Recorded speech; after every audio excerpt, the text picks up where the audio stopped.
ఇక చెవిరెడ్డి భాస్కర్ రెడ్డి గారి మీద కక్ష కొనసాగుతున్నట్లేనా? నాగార్జున గారు చెప్పండి, ఏమిటి మీరు ఇవన్నీ చూస్తుంటారు కదా, అవి మద్యం ముడుపులతోటి ఆయన భూములు కొన్నారని ఎట్లా చెప్తారు? ఎట్లా కంక్లూషన్కి వస్తారు? గవర్నమెంట్ జప్తు చేయాలని ఎట్లా అనుకుంటుంది?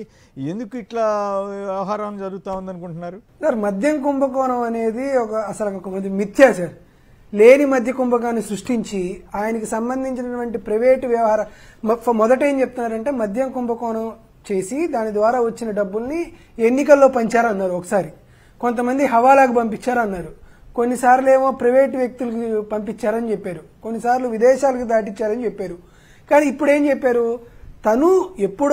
తను ఇది 2019కి ముందు కొనుక్కున్నటువంటి భూముల్ని ఏదో ఒక ప్రైవేటు సంస్థకు అమ్మి తద్వారా వచ్చిన డబ్బులతో మరొక చోట భూములు కొనుక్కుంటే ఆ చెవిరెడ్డి కుటుంబాన్ని ఇబ్బంది పెట్టాలని, వాళ్ళిద్దరు పిల్లల్ని కూడా అరెస్ట్ చేయాలని, అక్కడ ఉన్నటువంటి వాళ్ళ ఆస్తుల్ని జప్తు చేయాలని రాష్ట్ర ప్రభుత్వం సిఐడికి అనుమతిస్తూ ఇచ్చినటువంటి అది తీవ్రమైనటువంటి వ్యతిరేకమైనటువంటి చర్య.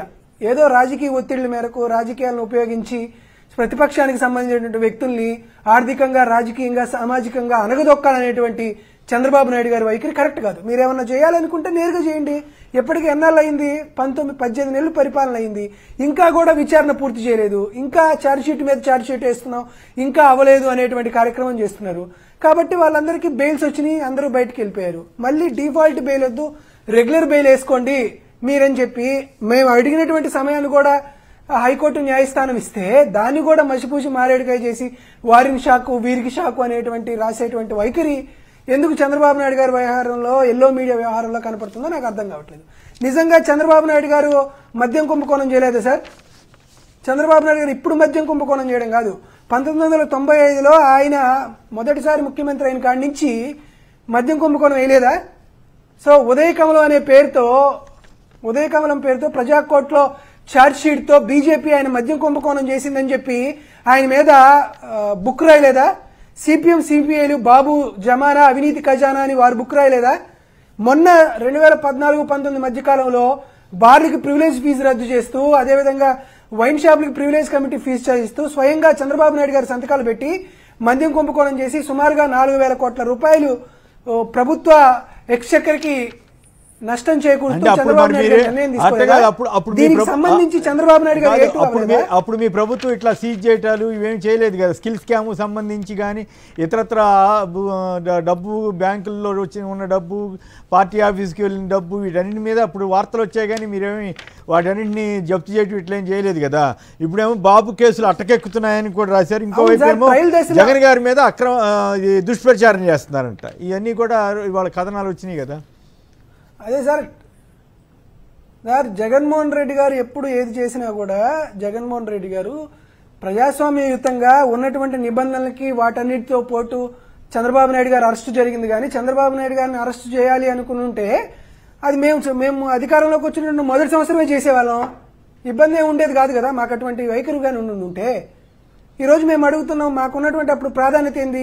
ఇచ్చిన హామీలను అమలు చేయడం ఆ రోజు మా ప్రాధాన్యత ఉంది. కాబట్టి జగన్మోహన్ రెడ్డి గారు ప్రమాణ స్వీకారం చేయగానే మేము పెన్షన్ల పెంపును చేశాం, గ్రామ సచివాలయాలు ఏర్పాటు చేశాం, గ్రామ సచివాలయ ఉద్యోగస్తులకు రిక్రూట్మెంట్ చేశాం, అమ్మఒడి ఏర్పాటు చేశాం. ఇది కదా మాకు ప్రాధాన్యతలు. కాబట్టి మేము ఆ ప్రాధాన్యతలు బట్టి పనిచేశాం. ఈరోజు చంద్రబాబు నాయుడు గారు ముఖ్యమంత్రి అవగానే వారు చేసింది ఏంది? ఏ స్కామ్లు ఇసు స్కామ్ అన్నారు, దొరకలేదు. మద్యం స్కామ్ అన్నారు.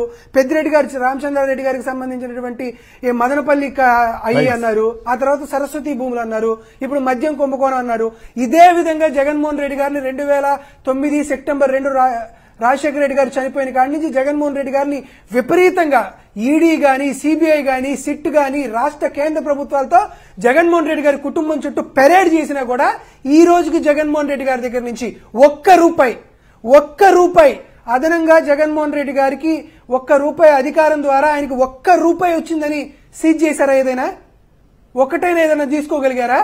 ఏదో టెంపరీగా అటాచ్మెంట్లు అయ్యి చేస్తూ ఆయన్ని ఆర్థికంగా, రాజకీయంగా, సామాజికంగా ఇబ్బందులు గురి చేయాలనుకున్నారే కానీ జగన్మోహన్ రెడ్డి గారి వ్యక్తి మండుతున్నటువంటి భాస్వరుడు అనేటువంటి పరిస్థితి. ఆ భాస్కరుడికి ఎంతమంది శక్తి ఉందో జగన్మోహన్ రెడ్డి గారికి అటువంటి శక్తి ఉంది. ఏదో కాలాతీతమో లేకపోతే రాజకీయ కారణాల వల్ల మరొకటో ఈ రోజు మేము ప్రతిపక్షంలో ఉండుండొచ్చు.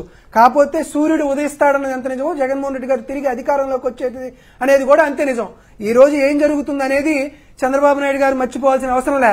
ఈ రోజు మీరు ఎవరినైతే తీవ్రమైనటువంటి దారుణమైనటువంటి వైఖరి మీలో నెలకొనిందో, ఈ రోజు ఎవరినైతే మీరు ఇబ్బందులకు గురి చేస్తున్నారో ఏమో, మీరు ఈ రోజు ఎవరైతే ఇబ్బందులకు గురి చేస్తున్నారో ఆ బీసీ అధికారులే రేపు డీజీపీలు అవ్వచ్చు, వీళ్ళే రేపు హోంమంత్రులు అవ్వచ్చు. ఎవరికి వారికి సంబంధించినటువంటి వైఖరులు వాళ్ళందరూ ఉన్నాయి. కాబట్టి మీరు సత్వరంగా చర్యలు తీసుకోండి. దానికి సంబంధించి ఏదైనా ఉంటే లీగల్ గా ప్రొసీడ్ అవ్వండి. కానీ ట్రయల్ దశలో ఉండి ఇంకా ఏ కోర్టులు ఏది ఇబ్బందులు ఏమీ క్లారిటీ లేనప్పుడు వారి ఆస్తులు సీజ్ చేసడానికి ప్రభుత్వం వారి అనుమతులు ఇవ్వడం అనేది మంచి చర్య కాదు.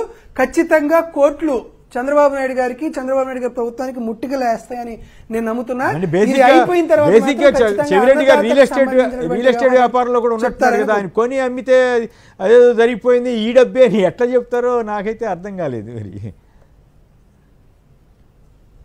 మనీ ట్రయల్ జరుగుతుంది సార్, మనీ ట్రయల్ జరుగుతుంది. ఏది జరిగినా కూడా కొనడం అమ్మకడాలు ఇప్పుడు ఎట్లా ఉన్నాయి సార్. గతంలో ఏదో ₹1,00,000 ₹2,00,000 అయితే ఏదో క్యాష్ ఇచ్చామనేటువంటి పరిస్థితి ఉంటుంది. కానీ సో ఇప్పుడు ఏదైనా సరే మనీ ట్రాన్సాక్షన్ చూసిన తర్వాతనే కదా మార్కెటింగ్ ఫీజు కట్టిన తర్వాత.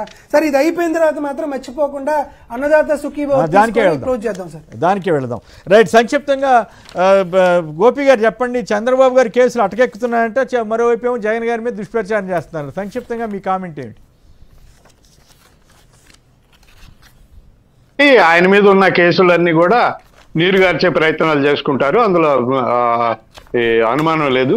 ఇకపోతే వైఎస్ఆర్ కాంగ్రెస్ పార్టీ నాయకుల్ని చూసి కూటమి ప్రభుత్వం భయపడుతున్నట్టుగా కనిపిస్తుందండి. చాలా అభద్రతా భావంలోకి వెళ్ళినట్టుగా కనిపిస్తుంది. ఎందుకంటే నిన్న కారుమూరి వెంకటరెడ్డి అరెస్టు చూస్తే నిజంగా జడ్జి గారు చాలా స్పష్టంగా చాలా ఇదిగా మాట్లాడారు. అంటే ఒక వ్యక్తి వచ్చి ఇంకో వ్యక్తి మీద కంప్లైంట్ ఇవ్వగానే అందులో నిజాలు ఏంటి చూసుకోకుండా విచారణ చేయకుండా అరెస్ట్ చేసేస్తారా? నేను ఎవరో ఒకరి మీద కంప్లైంట్ ఇస్తానండి, అది నిజమా అబద్ధమా అని తెలుసుకుంటానే అరెస్ట్ చేసేస్తే ఎట్లాగా? సో ఇవన్నీ కూడా కొంత అభద్రతా భావంలో కనిపిస్తోంది కూటమి ప్రభుత్వానికి. వైఎస్ఆర్ కాంగ్రెస్ పార్టీ నాయకులు ఏ చిన్న స్థాయి సోషల్ మీడియా కార్యకర్త నుంచి పార్టీ రాష్ట్ర స్థాయి నాయకుడు వరకు కూడా అందరిని చూసి భయపడుతుంది. అందరి మీద కేసులు పెట్టాలని చూస్తుంది, కేసులు పెట్టి అరెస్టులు చేసి జైలుకు పంపించాలని చూస్తుంది.